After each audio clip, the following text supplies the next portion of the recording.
Hello everyone, in this video, I will explain how your content can appear on Google Discover. You cannot directly apply to be in Discover, and there are no special tags or structured data required.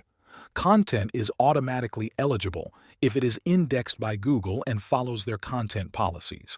But remember, eligibility does not guarantee that your content will appear. Discover highlights articles, blog posts, and videos that match user interests.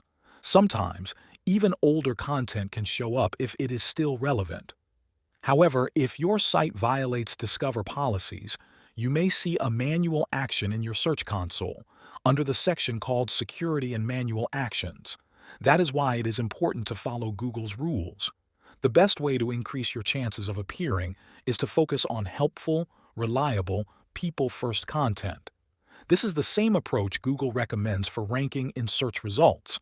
So instead of chasing tricks, focus on quality and value.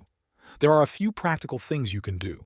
Use titles that clearly describe your content but avoid clickbait. Titles should capture the main idea without exaggeration. Include high-quality images in your content. Large images work best, and they should be at least 1200 pixels wide.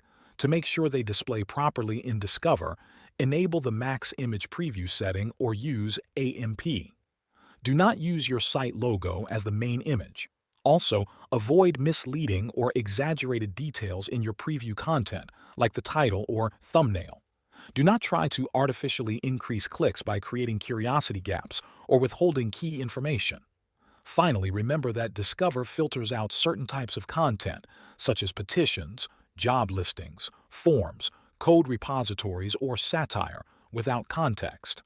To sum up, if you want your site to appear on Google Discover, focus on creating high-quality content with strong titles and compelling images. Thanks for watching.